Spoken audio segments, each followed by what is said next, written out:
Ey mal toplayan və durmadan binalar tikən, maldan sənə çatan yalnız kəfənlərdir. Ey insanlar, siz özünüz üçün, yerdə qalan həyatınız üçün, günləriniz üçün ağlamırsınızmı? Əgər bir insanın arxasınca ölüm gəlirsə, qəbir onun evi olacaqsa və onun döşəyi yatacağı yer torpaq olacaqsa və onun yoldaşı qurtlar olacaqsa və bununla yanaşı ən böyük dəhşəti gözləyir, onun halı necə olacaqdır?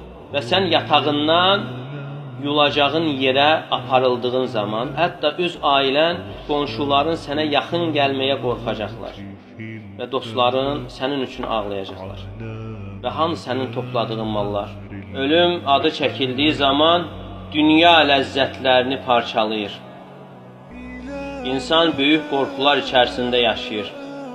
Nə qədər insanlar ondan qaçmağa həris olsalar da, necə ki Allah Teala Nisə surəsində buyurur: "Əynəmə təkunu yudrikkumul mautu və law kuntum fi burucin müşəyyədə."